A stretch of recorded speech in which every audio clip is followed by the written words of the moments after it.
Hello everyone and welcome to today's episode of the Osasu Show. Today we'll be analyzing the state of our nation. We'll take a brief look into the case study by the United States Air University titled Nigeria, a Failed State by 2030.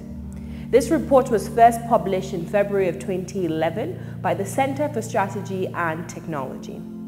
In a foreshadowing of what could happen to Nigeria within the next decade, Nigeria is currently experiencing tremendous political instability and religious violence. Nigeria has an extraordinarily complex demographic, culture of corruption, poor and failing national and human infrastructure, long history of dangerously destabilizing tribal and ethnic violence. This report shows that Nigeria has a long-term struggle ahead to remain a viable state, much less a top 20 economy. So in today's program, we'll be discussing this and more with Prince Kazeem Afegbua, an APC stalwart, a development enthusiast, and a columnist with New Telegraph newspaper. Don't go anywhere, and we'll be right back on the Osasu Show.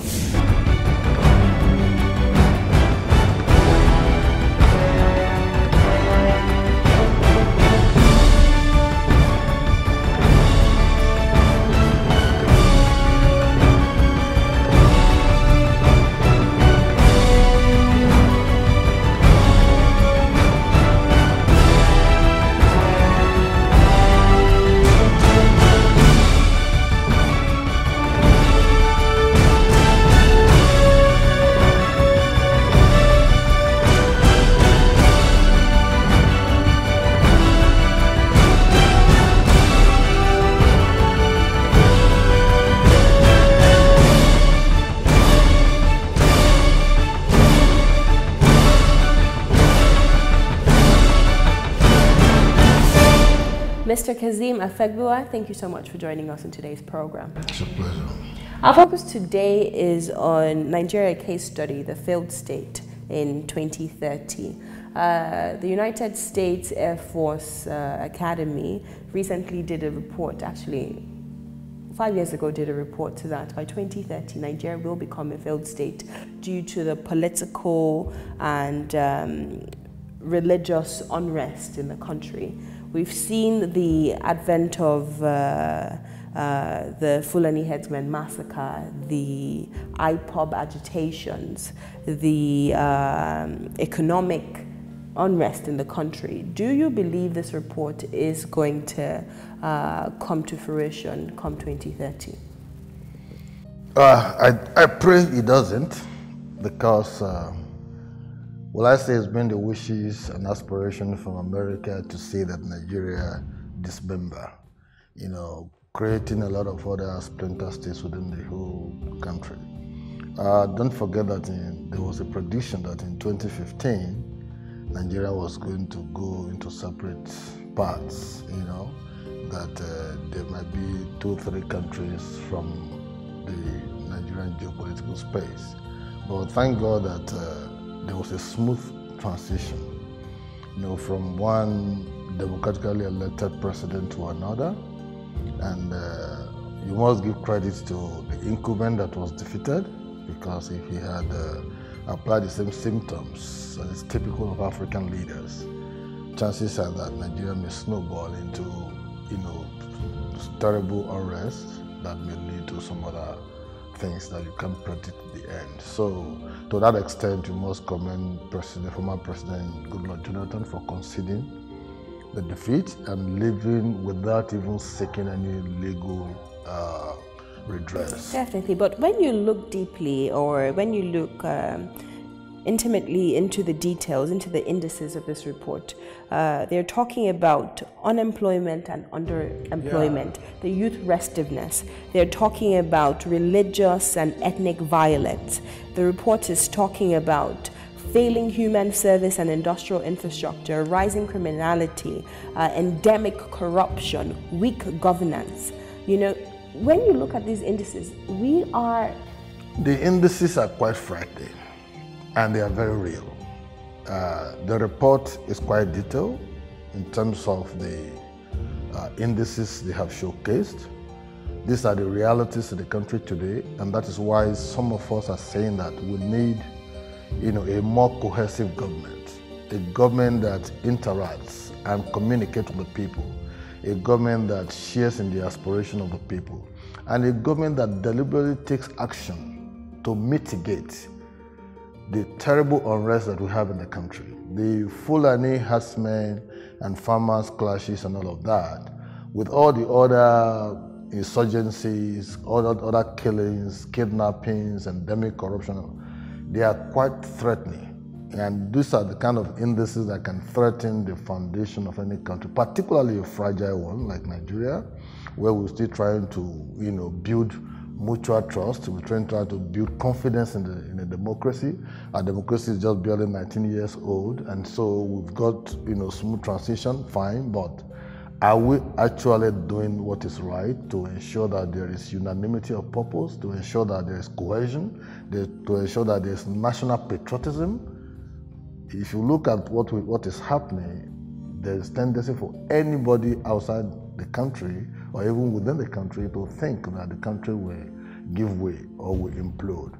But we are saying that, well, for a country as Nigeria, if all you need is to get your leadership right and get your followership second. You say that like it's easy. Yes, it's not easy, but these are what people or what a nation should aspire to. We are currently in a system where we're recycling the same issues. It's sort of like we're stuck in a box where we keep on recycling and trying to treat the same issues with the same processes. So I want us to think outside of that box on how we can once and for all solve our issues, especially as it pertains to good leadership. In 2015, there was a deliberate clear-cut attempt to defeat an incumbent president who was representing a party that has been in power for 16 good years. And so to that extent, the thinking around the APC, as it were, after the merger was consummated, was that they needed somebody who enjoyed certain support from the north. And so once you are able to get that, then you can now build some alliance with the southwest and south-south and get a few votes here and there to balance the equation, bearing in mind that this same president has always had 10 million, 11 million, and 12 million votes in previous elections, except the one in 2007 with Yaradua, where he got about 6.9 million votes. So 2015 was more about politics than development or the welfare of Nigerians. Yes, if you so say, because when you are going into a race, you need to develop your strategy. And if the strategy works for you, fine. But it doesn't also stop the fact that the APC has a manifesto. But how much of that manifesto has been implemented now is another matter altogether. Because even in the manifesto, there are very beautiful, lofty programs that are contained in that manifesto, if only is being followed in a manner that will give, the nation, some level of succor. Let's horn back into the tussle in the APC. They recently moved their convention from May 14th to June, someday in June. They haven't given a specific date. Your former boss, Adams Oshiomhole, ex-governor of Edo State, is vying for the position of chairman against another former Edo State governor, Chief Jonah Yegun. Who are you supporting? Now you are putting an objective question, yes or no, that's what you want me to answer. Well, naturally, I didn't support the fact that there has been some level of political inertia within the APC leadership, as it were. Because just like I stated earlier, the party went to sleep when victory came upon us after the 2015 elections. The party refused to take its rightful place, its rightful position. It failed in providing leadership where they needed one. So to that extent, I am one of those who do not believe that the present leadership of the party is such that can help the party to move its aspiration further. So when there were pressure on Comrade Oshiomhole to contest for the chairmanship position. Pressure from who? No, it's pressure because in the true sense, he didn't ask for it. It was actually when the president came to Edo State to commission some projects. While he was governor? While he was governor, that the president told him that Mr. Comrade Governor, from what we have seen you've done in Edo State, we've got another job for you in Abuja. And that was the beginning of this issue of chairmanship since 2016. But did the president specify that he wanted him to be the chairman? But of course, the details will not be for public. You're an insider, so you probably know. That's what I'm telling you. I said the details will not be for public consumption, but I've just told you what gave rise to this issue of party chairmanship. Interesting. Let's move on now. Very lastly, the president was recently in the United States of America, where he met with Donald Trump. He talked about the purchase of the 12 A-29 Super Tucano aircrafts, and also Donald Trump talked about opening up our borders to agriculture, to importing agricultural produce from the United States. What is your assessment of this meeting? Did President Buhari represent the interests and the yearnings of Nigerians? And finally, do you think it's wise, given the whole Made in Nigeria campaign and our campaign to export more rather than import, especially in agriculture, do you think that this meeting was a fruitful one? Well, to a very large extent, every president's desire is to sell and market your country. Donald Trump did that excellently well by saying that, oh, even Nigeria loves helicopters and what have you, and that they are very good in producing military hardwares and weapons and all of that they want to sell to the outside world, all of that, and saying that, oh, we open our borders so that we can bring some of our agricultural products. I feel there is some kind of contradiction to our own homegrown policy, because our policy is that of closing up the borders so that people can produce things back home here, consume, then we can also export. And because if I get our own president right, he said we have narrowed down on rice production, importation to now and increase production back home here. And I think that should be the mood, that should be the drive to ensure that we are able to divest from our, mono economy of relying so heavily on oil. The president was able to comport himself at that meeting to the extent that he knows that he's not a very good speaker, but he was able to deliver his message. After reading that beautiful speech he read, very wonderfully well, the question and answer process, he was a man of few words. And that is one way to save a man who is not given to too much talk a lot of trouble, so that he doesn't get into one. Because smarting from the one he did in the Chogom event in London, where he said Nigerian youths, they feel they should sit down and do nothing. Then I think he was being careful this time around not to overstep his boundaries. So how would you rate it from a scale of 1 to 10? I'm not in on a productivity scale.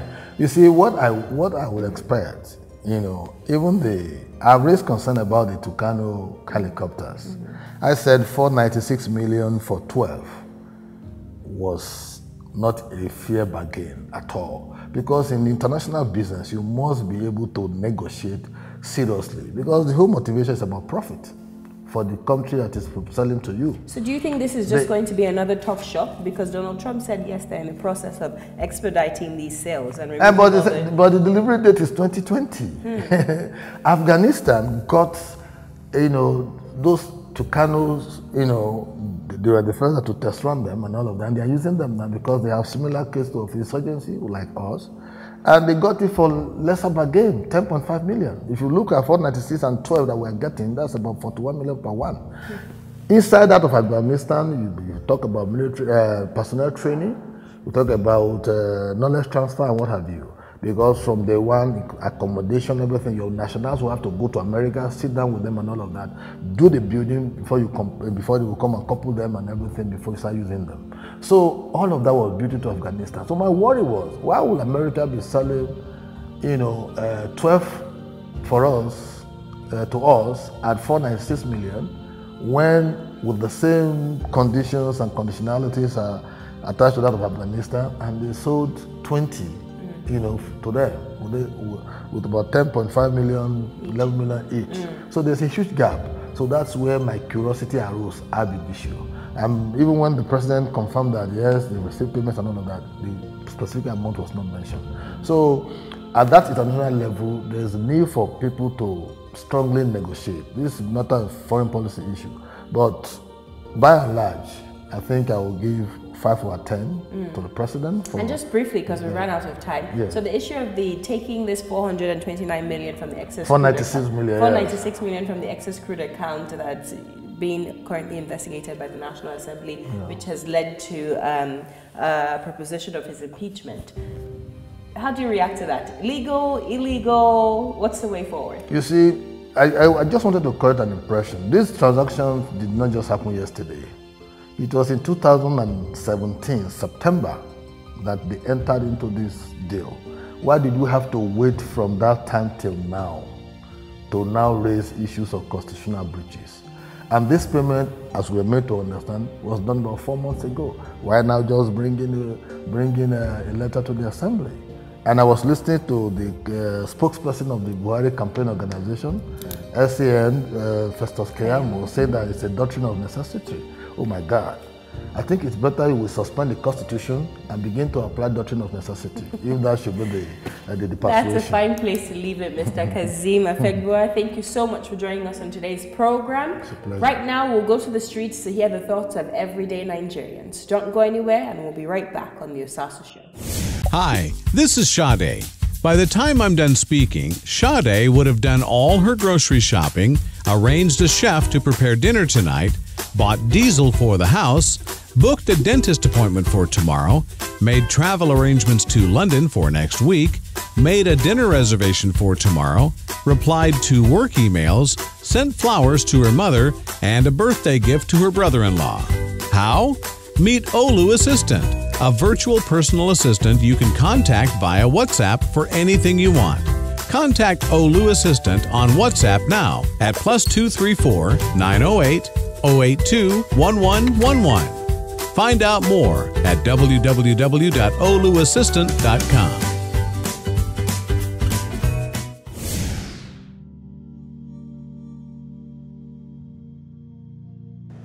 Actually, to my own thoughts, you see how the whole government is. For me, I would have said it should step down so that the youth, and all we need now is for the youth, somebody like a youth, to go on there and do something. Because if you want to give them old people to continue ruling, I don't think it's a bright idea. All I need now is for a youth, a young man that will go there and make this country a better place. For me, I would say it should step down, because everywhere, the crisis and everything, everybody is even tired. So for me, I would rather say it should step down. Let's find another person. If I'm able to point out 2 or 3 key areas that the government, if for example my state, where I come from, if the state governor, there are 2 things that Nigerians are looking for. Nigerians are not lazy, we are very hardworking people. If you can provide a Nigerian youth or a Nigerian man with what? Power and road, forget the rest. Sir, I'm coming now. If you can provide Nigerians with power, you see, you are mentioning a lot of things here. These are me and you. The issue of Nigerian youth. I am a youth. You're a youth. Larger number of Nigerian youth. Larger number of Nigerian youth are lazy.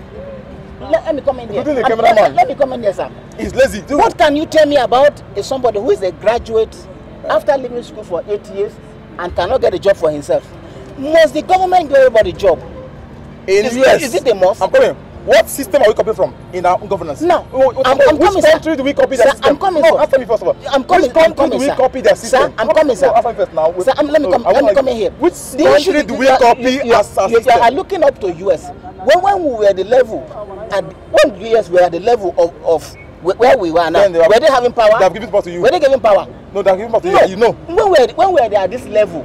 When US were at this level, ask me were they having power? For me, I'm Nigerian. I'm telling you the areas Nigerians are waiting for the power.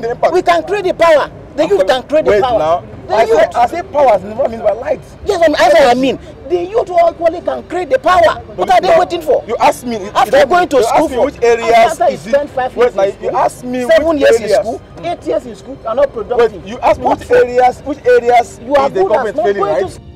You don't look behind. Even Bible says, a saying that, even Bible says, whoever has wrong should not look behind. You see, If you are looking behind, saying that that's the reason why you have if you got to neglect past records, there'll be a collateral damage. That's why it should not begin to. It is a past record that will now guide you how to make policy. Haven't come not and to you met fall it. into the same Haven't pitch come and you met it. You have met it on ground.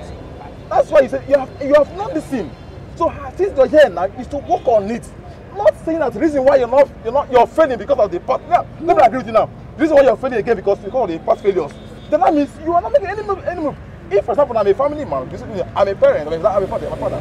If I say because of my father's whatever mistakes, then my children should now suffer what I suffered in the house of my father, then I'm not doing well. Now, I haven't seen the past my father, my dad treaded when he was alive. It's not for me to work on that part and give my children a better life. Now, presently now. So I shouldn't be lamenting to I shouldn't go back to the book of lamentation. I'm saying that the past government, no. Why did we not elect you there? Now, we all believe that the reason why Mr. President was voted in was because Nigerians trusted him. That is Muhammadu Buhari. Meaning that we all agree that those in the past were not doing too good. Now, you all know average Nigerian can attest that for you to grow a country, it is not an automatic. It's not an automatic thing. The principles is laying on the ground. Which is what? It is. Mention them. I'm coming. No, mention them. Don't go far. Just mention one. The ground. One. Now, I'm a business person. Yes, you are getting clients.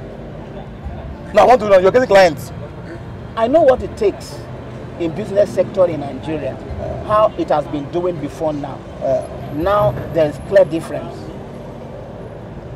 The way what area you give us indices. The way money need to be. No, give us in what area is it happening? In what area that is not used for a particular project is not happening now. In what and area? If you know anywhere in this country where a particular project has been approved to be constructed and money has been released, it's not been done, please mention one for me. That's it for today's episode of the Osasu Show. To watch extended clips, please visit our website, tostvnetwork.com. Don't forget, our initiative, The People's Candidate, is still very, very much alive. You can visit our website /TPC to nominate who you want to be president in 2019. Next week on the program, we'll be giving you more details about that project and initiative brought to you by the Osasu Show and Connected Development. To find news and current affairs, sustainable development across Africa, visit our website and follow us on social media at The Osasu Show, at TOSTV Network, at Osasu Igbinedion on Instagram, Facebook, and Twitter. I'll see you same time, same place next week, and until then, take very good care of yourself. God bless you.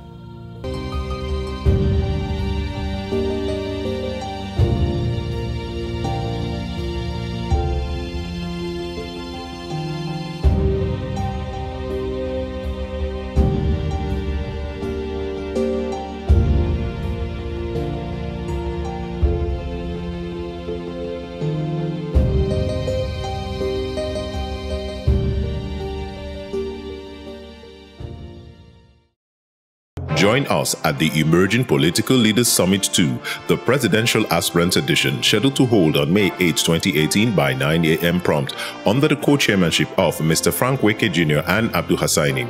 Venue, Shehu Musa Yaradua Center, Central Area, Abuja. Theme, Audacity of Performance, Farewell to Failed Campaign Promises, and the launch of the 50 Below 50 campaign. Keynote speakers, Professor Atahiru Jaga and Obi Ezekwesili. Aspirants expected at the summit will include President Muhammadu Buhari, Senator Rabiu Kwankwaso, Alhaji Atiko Abubakar, Alhaji Sule Lamido, Governor Ayadele Fayoshe, Governor Ibrahim Dankwambo, Mr. Ahmed Buhari, Mr. Fela Durute, Mr. Adamu Garba II, Alistair Shoyode, and a host of other aspirants. To register or obtain additional information, log on to www.eplsummit.ng or call 0909 333 2019. Emerging Political Leaders Summit.